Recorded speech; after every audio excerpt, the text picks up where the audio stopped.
შესახებ 17 საუკუნეში გვხვდება. 1646 წლის დოკუმენტში ნათლად ჩანს, თუ როგორ მიიღეს წევრად ინგლისელი კაცი, ვინმე ელიას ეშმოლი ერთ-ერთ ლოჟაში.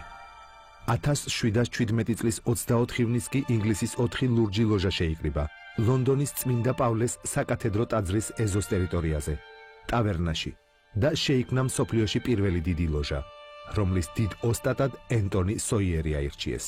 1723 წელს გამოიცა მასონთა კონსტიტუციის წიგნი, ეგრეთ წოდებული ანდერსონის კონსტიტუცია.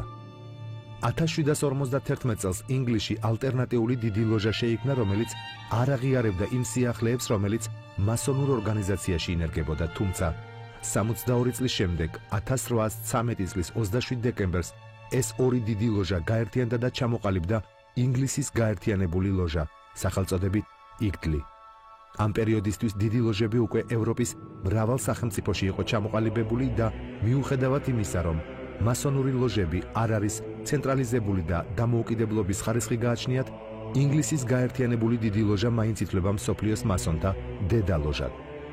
1762 წლიდან 1951 წლამდე გაერთიანებული სამეფოს ყველა მონარქი მასონი იყო. 1951 წელს ტახტზე ავიდა დედოფალი ელისაბედ მეორე და რადგან მასონური წესებით ლოჟას ქალი ვერ უხელმძღვანელებდა, იგდლის დიდი ოსტატის ადგილი მისმა ბიძაშვილმა, კენტის ჰერცოგმა, პრინცმა ედუარდმა დაიკავა, რომელიც დღემდე ინგლისის მასონებს ხელმძღვანელობს.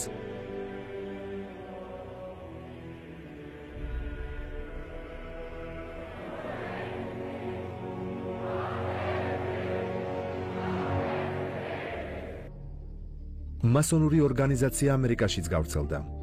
შტატების ფუძემდებელი მამების უმეტესობა თავისუფალი ქვისმთლელები იყვნენ. მათ შორის ბენჯამინ ფრანკლინი, ტომას ჯეფერსონი და ჯორჯ ვაშინგტონი. შეერთებული შტატების დამოუკიდებლობის დეკლარაციის 59 ხელმომწერიდან მინიმუმ 14 ხელმომწერი მასონი იყო.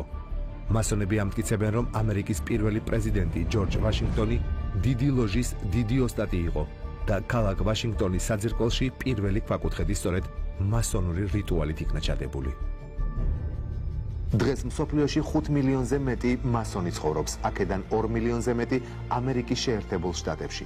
ჩვენ დავუკავშირდით ნიუ-იორკის მასონთა ლოჟის ოსტატს, ქართველ ემიგრანტს გიორგი მეფისაშვილს, ვინც ყოფილი საბჭოთა კავშირის ქვეყნებიდან ერთადერთია, რომელმაც მსოფლიო მასონურ იერარქიაში ასეთ ხარისხს მიაღწია. ბატონმა გიამ კომენტარისგან თავი შეიკავა, მაგრამ დაგვირდა, რომ საქართველოში ჩამოსვლის დროს აუცილებლად შეხვდება. მანამდე კი გთავაზობთ ფრაგმენტს მისი ინტერვიუდან, რომელიც მან რამდენიმე წლის წინ ერთ-ერთ უცხოელ ჟურნალისტს მისცა. ამერიკული სახელმწიფო შექმნილია მასონების მიერ. მათვე დაწერეს ამერიკის კონსტიტუციაც. ჯორჯ ვაშინგტონი, აბრაამ ლინკოლნი და ამერიკის შეერთებული შტატების კიდევ 15 პრეზიდენტი იყვნენ მასონები. ცხადია, რომ ამერიკული მასონობა არის სახელმწიფოებრიობის ბურჯი.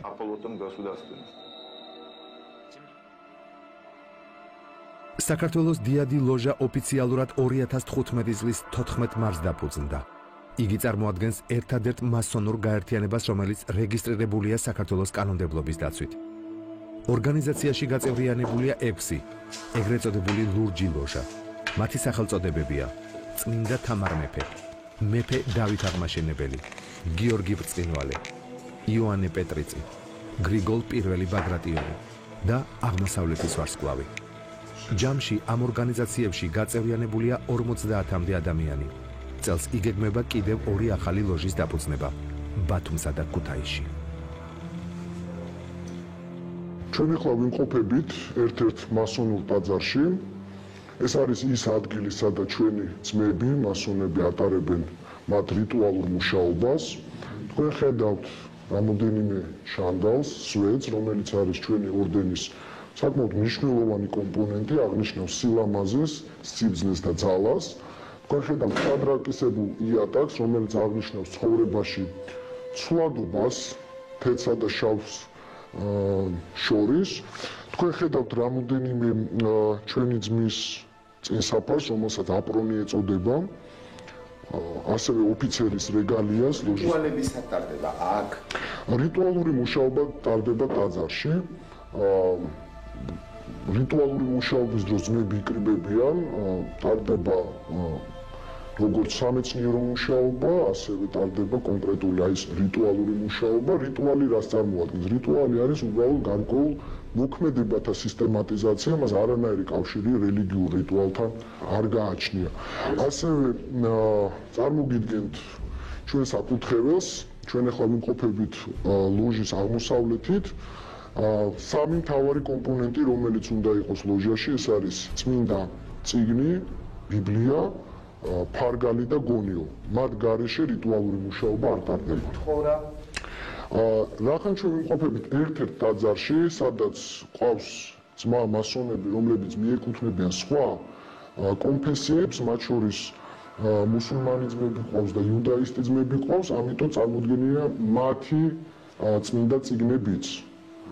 ასევე აუცილებელია რიტუალური მუშაობის დროს და ლოჟის მუშაობის დროს, რომ იყოს წარმოდგენილი სახელმწიფო დროშა, საქართველოს სახელმწიფო დროშა ჩვენ შემთხვევაში, დიადი ლოჟის კონსტიტუცია და ღირსეული ოსტატის მაგიდაზე, უნდა იყოს წარმოდგენილი ასევე ღირსეული ლოჟის ჩარტერი, რომელიც ამ წუთში ჩამოხსნილია გარკვეული მიზეზების გამო. ასევე კაცში ხედავთ დიადი ლოჟის შტანდარტს. ეს არის მთავარი დროშა, ასე ვთქვათ, რომელიც გამოიყენება მაგალითად დიადი ლოჟის ასამბლეაზე, სტუმრების, ასე ვთქვათ, მიღების დროს და ასე შემდეგ. თქვენ შეამჩნევთ სხვადასხვა ფერის წინსაფრებს, ეს არის შოტლანდიური რიტუალის წინსაფრები, მანამდე რაც იხილეთ, ის არის emulation-ის, ანუ გაერთიანებული ინგლისური რიტუალის წინსაფარი, ხოლო ამას ყველაფერს განაგებს ლოჟაში ცერემონიების ოსტატი, ის არის ადამიანი, ძმა, მასონი, ოფიცერი, რომელიც პასუხისმგებელია აი ამ ყველაფრის სწორად გამართვაზე, შენახვაზე და ასე შემდეგ. და ბოლოს, რაზეც მინდა თქვენი ყურადღება გავამახვილო, ეს არის ორი სვეტი, რომელიც არის სოლომონის ტაძრის ორი მთავარი სვეტის სიმბოლო, B და G, რომელზეც არის წარმოდგენილი ორი სფერო, ერთი სფერო აღნიშნავს დედამიწას, მასზე გამოსახულია კონტურები, ჩვენი გეოგრაფიული, ხოლო მეორე აღნიშნავს კოსმოსს, უნივერსს, რომელზეც გამოსახულია უკვე ზოდიაქოები. ამას თავისი დატვირთვა აქვს ჩვენთან.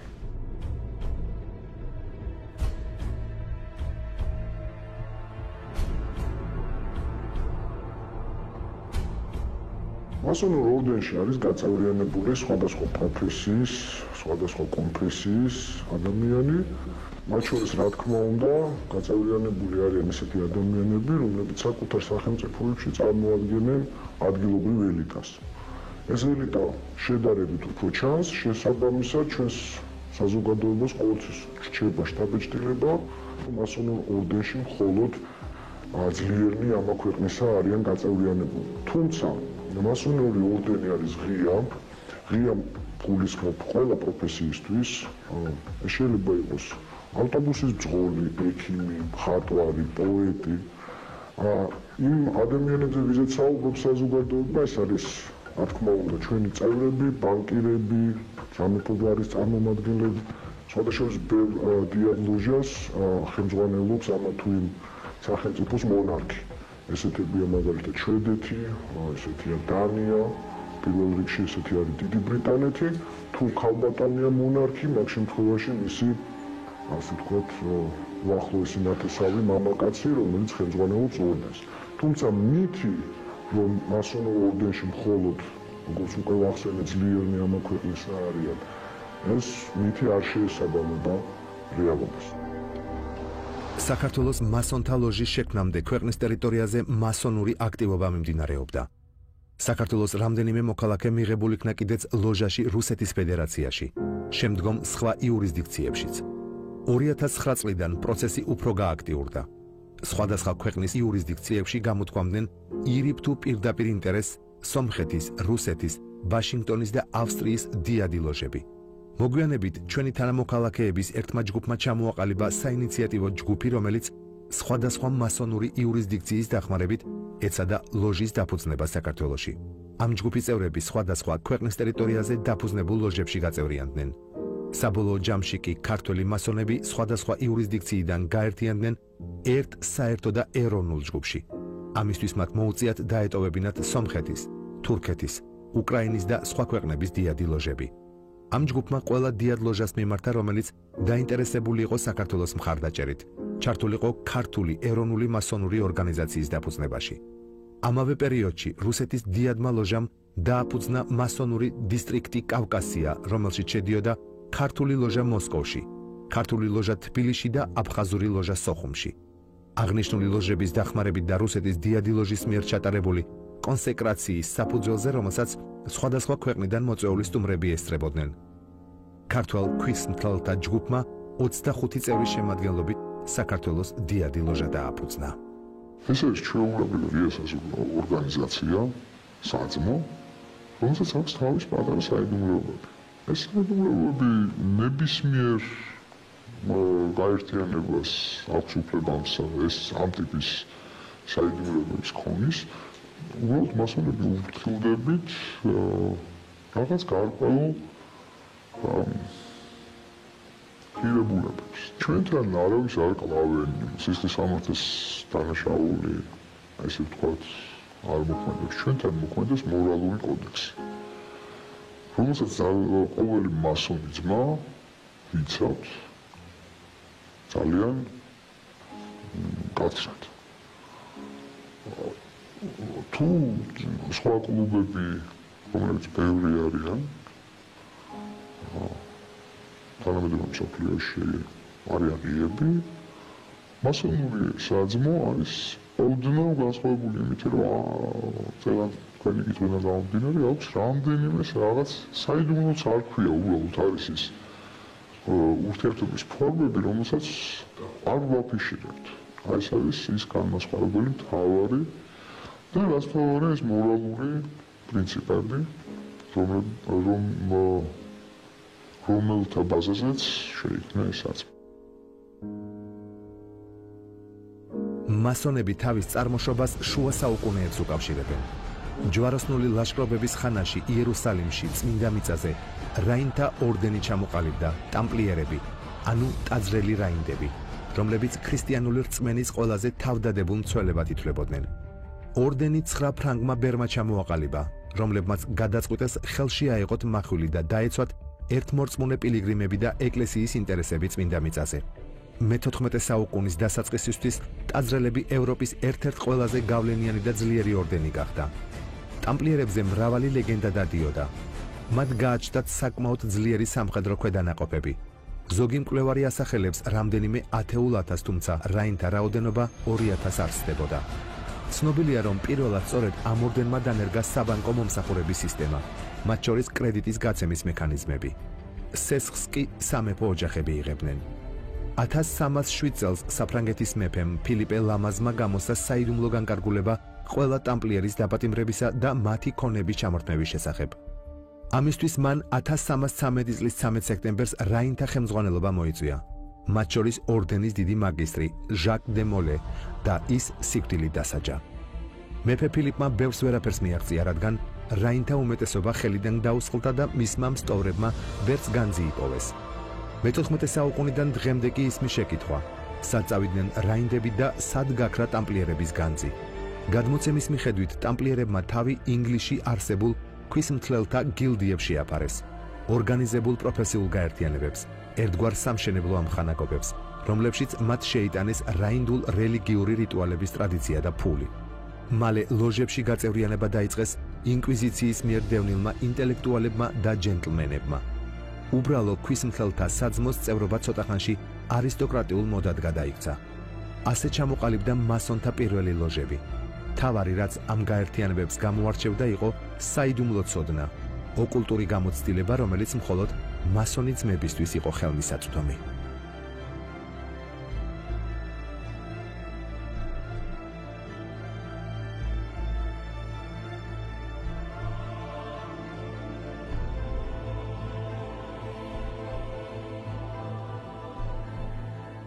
მასონური ორდენი არის საუკუნეების განმავლობაში დაგროვილი განათლება, ცოდნა და ტრადიციები და სწორედ ამ განათლების, ამ ცოდნის და ტრადიციების შენახვა და განვითარება არის მასონური ორდენის ერთ-ერთი მთავარი ამოცანა. ორდენი საკმაოდ ხანგრძლივი ისტორიის არის, 300 წლის ხდება მომავალ წელს დღევანდელი სახით მასონური ორდენი, თუმცა მისი ფესვები მიდის უხსოვან დროში. ამ ცოდნის გამოცდილების და ტრადიციების ერთობა ინახება მასონურ ორდენში. ანუ არა ცალ-ცალკე, როგორც სხვადასხვა ორგანიზაციებში, ან სხვადასხვა სტრუქტურებში, არამედ ერთ კონკრეტულ საძმოში, ერთ კონკრეტულ ორდენში არის შენახული ეს ტრადიცია. მრავალი შეკითხვა არსებობს თუ რატომ არის მხოლოდ და მხოლოდ ამ ორდენში და არ უზიარებთ თქვათ სხვას. ეს არის ორდენი, რომელიც იცავს ამ ცოდნის სიწმინდეს, ამ ცოდნის გაცემა მოხდება ალბათ თავის დროზე, როდესაც კაცობრიობა იქნება მზად ამ ცოდნის მისაღებად. მასონურ ორდენში არის მთავარი პრინციპი. ჩვენ არ ვეძებთ წევრებს, წევრები თვითონ ეძებენ მასონურ ორდენში გაწევრიანებას. მასონური ორდენი აერთიანებს ამა თუ იმ ქვეყნის მოაზროვნე, პატრიოტ, განათლებულ ადამიანებს. ჩვენ პირდაპირ აკრძალული გვაქვს ჩვენი კონსტიტუციით და ჩვენი ორდენის მთავარი კონცეფციებიდან, რომელსაც ლენდმარკები ქვია, აკრძალული გვაქვს პოლიტიკაში ჩართვა, რელიგიაში ჩართვა. შესაბამისად, რეგულარული, ჭეშმარიტი, კანონიერი მასონური ორდენი პირდაპირ როგორც ერთობა, როგორც ორდენი პოლიტიკაში და რელიგიაში და მასთან დაკავშირებულ საკითხებში არ ერევა. მასონობის ერთ-ერთი განუყოფელი ნაწილი მისტიური სიმბოლიკა. ყველა რიტუალური მოქმედება თუ ფილოსოფიურ რელიგიური კონცეფტი დაშიფრულია რთულ ნიშნებში, რომლებიც გრაფიკული გამოსახულებით ხშირად გვხვდება სხვადასხვა ძველ სასახლეებზე ან ბარელიებზე და ასე შემდეგ, მაგრამ ყველაზე ცნობილი მაინც ხუთქიმიანი ვარსკვლავია და საბჭოთა სიმბოლიკა, თუნდაც ნამგალი და ურო, მაგრამ ყველაზე პოპულარული მაინც პირამიდა შიგნით ჩახატული თვალით, რომელიც $1 კუპიურაზეა გამოსახული. საქართველოში არსებობს ყველასთვის ცნობილი უშვენიერესი ტაძრები, მართლმადიდებლური ტაძრები, რომლის ასე ვთქვათ, ფრესკებში იქნება ეს თუ ბარელიეფებში არის წარმოდგენილი რამოდენიმე ელემენტი. თუ ჩვენი მაყურებელი ზოგადად იცნობს მასონურ სიმბოლოებს, ის ადვილად ამოიცნობს მათ აი ამ ტაძრებში. უპირველეს ყოვლისა, მინდა ხაზი დავუსვა ერთ მომენტს, რომ მასონური სიმბოლიზმი და მასონური სიმბოლოები მოდის უძველესი კულტურებიდან და ტრადიციებიდან. შესაბამისად, იგივე კულტურიდან და იგივე ტრადიციებიდან ეს სიმბოლოები საქართველოშიც მოხვდა მასონური ორდენის მიღმაც და დამოუკიდებლად, ასე ვთქვათ, თუმცა საქართველოში, თუნდაც მეფე დავით აღმაშენების პერიოდიდან უფრო მოყოლებული მსგავსი სიმბოლოები არსებობს, ვინაიდან მეფე დავით აღმაშენებელი საკმაოდ აქტიურად ურთიერთობდა ევროპულ სხვადასხვა ორდენებთან, მათ შორის ტამპლიერების ორდენთან. სხვათა შორის დღემდე მოიხსენიება ბევრი ორდენის წარმომადგენელი მოიხსენიებს მას ლოცვებში.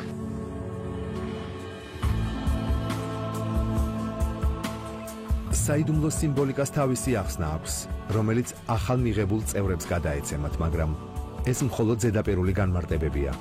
სიმბოლოების ფარულ ეზოთერულ შინაარსს კი მხოლოდ მაღალ სულიერ ხარისხში მყოფი ძმები იგებენ. ბეჭედზე ან სამკერდე ნიშანზე გამოსახული სიმბოლოების მიხედვით მასონები მსოფლიოს სხვადასხვა ადგილებშიც ადვილად ცნობენ ერთმანეთს.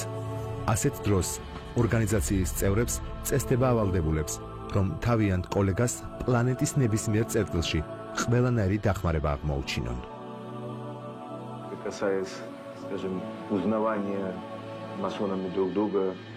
ახლა რაც შეეხება სხვადასხვა ქვეყნების მასონების მიერ ერთმანეთის ცნობას. ახლა ვიყავი მადრიდში. იქ შეიქმნა პრობლემა. მე უნდა მენახა გარკვეული დაწესებულებები. სამწუხაროდ ესპანური არ ვიცი. მოკლედ შევედი ერთ-ერთ შენობაში, ვესაუბრები პიროვნებას კავკასიურად, ჟესტების ენით. და ის მიყურებს და ცნობს ნიშანს და მიწვლის ხელს და გარკვეული ნიშნით ვისანით ერთმანეთი და მორჩა. ამით როგორც სიმსიმ გაიღო, ყველა კარი, ყველა საქმე გაკეთდა, მთელი ესპანური ბიუროკრატია წავიდა უკანა რიგში, როგორც იტყვიან ეს იყო მასონობა საქმეში. Всякая испанская бюрократия откатилась на задний план. Это, как говорится, масонство в действии называется. მსოფლიო ისტორიის გარკვეულ პერიოდებში მასონები ყველაზე მნიშვნელოვანი მოვლენების უკან იდგნენ. მასონებმა აქტიური მონაწილეობა მიიღეს საფრანგეთის რევოლუციის მომზადებაში, სადაც ერთ-ერთი მთავარი იდეოლოგი დანტონი მასონი იყო.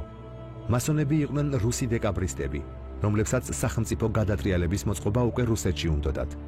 მასონები იყვნენ ევროპული კულტურის ყველაზე მნიშვნელოვანი ფიგურებიც, რობერტ ბერნსი და ოსკარ უაილდი, გოეთე და მოცარტი, რომელიც ერთ-ერთი ვერსიით მასონმა ძმებმა მოწამლეს, რადგან მან საიდუმლო სიმბოლიკა გაასაჯაროვა თავის გენიალურ ოპერაში ჯადოსნური ფლეიტა.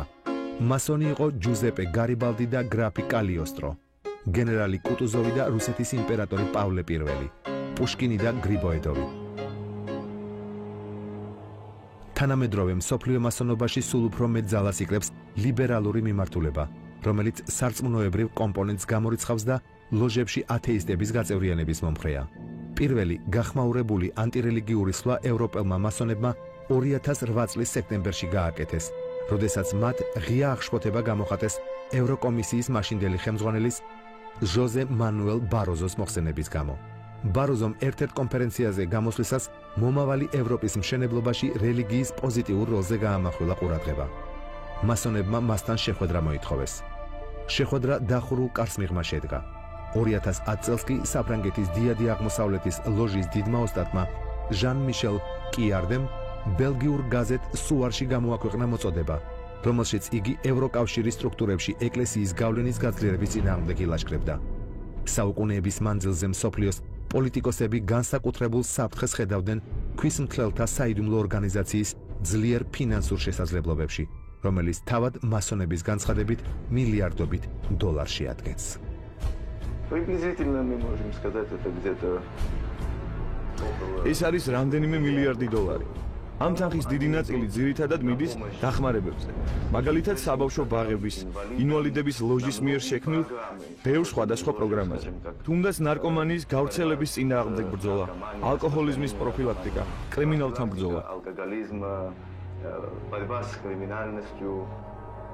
ქვისმთლელთა საძმოში პირველი ქართველი მე-19 საუკუნეში ფიქსირდება. პირველი ქართველი მასონზე ოფიციალური ჩანაწერს, რომელსაც ჩვენ მივაკვლიეთ, დათარიღებულია მე-19 საუკუნის დასაწყისად. მინდა გითხრათ, რომ ქართველი მასონი გახდათ ერთ-ერთი ჩვენი მეფეც. მინდა გითხრათ, რომ პირველი რესპუბლიკის დროს და პერიოდში მასონები იყვნენ როგორც საქართველოს პარლამენტის წევრები, ასევე საქართველოს მაშინდელი მთავრობის წევრები.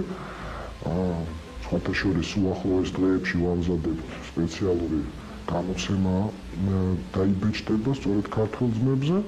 რამოდენიმე გვარი შემილია დაგისახელოთ. ეს არის პირველი რესპუბლიკის მეთაური ნოე ჟორდანიან, ნოე რამიშვილი, ეროვნულ-დემოკრატიული პარტიის დამფუძნებელი სპირიდონ კედია, გიორგი გვაზავა, სხვა ბევრი საინტერესო გვარები და სახელები. ამ გამოცემაში იქნება 33 ქართულ მასონზე საუბარი. კი ბატონო, მეფეზეც იქნება. ეს იყო კახეთის უკანასკნელი მეფე, კახეთის აჯანყების დროს სულ რამოდენიმე თვე მეფა, გრიგოლ პირველი ბაგრატიონი, შემდგომ იყო დაპატიმრებული და გადასახლებული. შეგვხვდებათ ისეთი გვარებიც, რომელიც საკმაოდ პოპულარულია, შეგვხვდებათ ისეთი გვარები, რომელიც ნაკლებად ცნობილია, მაგრამ ამა თუ იმ სფეროში წარმოადგენენ საკმაოდ მნიშვნელოვან ფიგურებს. ეს არის თეატრის სფერო, ეს არის კულტურის სხვადასხვა სფეროებიდან წარმომადგენლები, პოლიტიკოსები, ბიზნესმენები, მეწარმეები იმდროინდელი. რაც ეხება დღევანდელობას, ჩვენი მასონური ორდენი გრძალავს ცოცხალი მასონების სახელების და გვარების დასახელებას, თუ თვითონ მასონმა არ გადაწყვიტა საკუთარი თავის, ასე ვთქვათ, გამჟღავნება, სხვა ძმას არ აქვს უფლება მისი დასახელების. მინდა დავძინო, რომ ყავს ყველა წევრი ჩვენი ორდენის, ჩვენთვის არის ძვირფასი, სხვადასხვა პროფესიის წარმომადგენლები არიან, ზოგი მეტად ცნობილი საზოგადოებისთვის, ზოგი შედარებით ნაკლებად ცნობილი საზოგადოებისთვის, თუმცა ეს არის ხმამაღლა შემიძლია ვთქვა, ქვეყნის ინტელექტუალური, პატრიოტული, განათლებული ელიტა, საზოგადოება, რომელიც გაერთიანებულია რამოდენიმე მიზნის გარშემო. ერთ-ერთი მიზანი არის ჩვენი სამშობლო, ჩვენი საქართველოს მდგრადი განვითარების უზრუნველყოფა, განათლებული საზოგადოების შექმნა, ვინაიდან მასონური ორდენის ერთ-ერთი მთავარი პრინციპია კარგი ადამიანისგან უკეთესის ჩამოყალიბება. სწორედ განათლება არის ის, ასე ვთქვათ, ინსტრუმენტი, მექანიზმი, რომლითაც შესაძლოა კარგი ადამიანი გარდაიქმნას უკეთეს ადამიანად. მასონთა ლოჟაში გასაწევრიანებლად აუცილებელია გარკვეული ანკეტის შევსება. ასაკი მინიმალური ეს არის 21 წელი, ამასთანავე სასურველია კანდიდატი იყოს 24 და მეტი წლის, მეორე მამრობითი სქესის, კეთილი და პატიოსანი სახელით. მესამე უნდა სწამდეს შემქმნელის, ღმერთის, რაიმე ფორმით და აგრეთვე სულის უკვდავების. და მეოთხე უნდა იყოს საქართველოს მოქალაქე. შერჩეული კანდიდატი გაივლის პირველად გასაუბრებას კონკრეტული ღირსეული ლოჟის სულ მცირე 3 ოსტატ მასონთან. მეორადი გასაუბრება საჭიროების შემთხვევაში დამატებით ოსტატ მასონებთან. მესამე კონკრეტულ ღირსეულ ლოჟაში თვალახვეული გასაუბრება. მეოთხე დადებითი კენჭისყრის შემთხვევაში კანდიდატის დოკუმენტაცია გადაიგზავნოს საქართველოს დიადი ლოჟის დიდ კანცელარიაში, საიდანაც საბოლოო პასუხი მისდის ღირსეულ ლოჟას. ამის შემდგომ თუ პასუხი დადებითია, კანდიდატს ესმებება მისი ინიცირების თარიღი, დრო და დამატებითი ტექნიკური საკითხები. შეიძლება მოთხოვნილ იქნას დამატებითი დოკუმენტაცია, მაგალითად ცნობა ნასამართლეობის შესახებ და ცნობა ნარკოლოგიურიდან. მაგრამ არის ერთ-ერთი საინტერესო გრაფა, სადაც ინფორმაციაზე სრული კონტროლის უფლების მინიჭებაზეა საუბარი. ვადასტურებ, რომ საკუთარი თავისუფალი ნებით სურს გავხდე მასონი, სხვისი იძულების ან ზეწოლის გარეშე. ვიღებ ვალდებულებას დავემორჩილო საქართველოს დიადი ლოჟის კონსტიტუციას, გენერალურ რეგლამენტსა და კანონებს. აქვე ვაძლევ პირობას ძველი თავისუფალი და აღიარებული ქვის მთლელთა საქართველოს დიად ლოჟას ჩემი პირადი მონაცემების მიღების, დამუშავების, სორტირების, დაარქივების, შიდა მოხმარების და შიდა გავრცელების წერილობით ნებართვას. ეს შეთანხმება დროში შეუზღუდავია. ასევე წერილობით ვადასტურებ მიღებული და ჩემდამი განდობილი შიდა ორგანიზაციული ინფორმაციის გაუთქმელობის აუცილებელ პირობას. ამ ეტაპზე ჩვენ ვიფარგლებით მხოლოდ საქველმოქმედო საქმიანობით. საქველმოქმედო საქმიანობას ჩვენ არ ვაფიშირებთ. დაშიშირდება ქველმოქმედებას ოკულტური რიტუალები და ფარული სიმბოლოები. რას ნიშნავს ქვის მთლელთა მიზანი კარგი ადამიანისგან შექმნათ უკეთესი? ან არის თუ არა მათი ამოცანა მსოფლიოში შეიქმნას ერთიანი პოლიტიკური მმართველობა და რელიგია? ჩვენ შევეცადეთ გაგვეცა პასუხები იმ კითხვებზე, რომელიც აუდიტორიას აქვს. საქართველოში მასონთა რაოდენობა დღეისთვის 50 აღწევს. შემდეგ გადაცემაში თქვენ ნახავთ.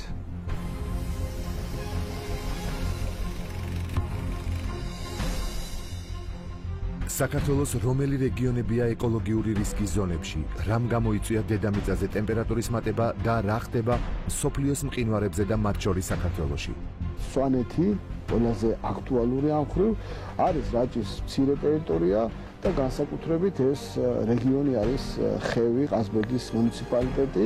რატომ არ იძებნებოდა საქართველოს მყინვარები მსოფლიოს მონაცემთა ბაზაში და რა ინფორმაციებს აგზავნიდა მოსკოვი მყინვარების მონიტორინგის ცენტრში? საქართველოდან თუნდაც მსოფლიო მყინვარების მონაცემთა ბაზაში და მონიტორინგის ცენტრში არ მიდიოდა ინფორმაცია და ძირითადად ხდებოდა რუსი სპეციალისტების მიერ, თუნდაც უცხოურ ენაზე სამეცნიერო პუბლიკაციების გამოქვეყნება. ეს 1974 წელს ჭალაათის ხეობაში ქვაზე გაკეთებული საბაზისო მინაწერია.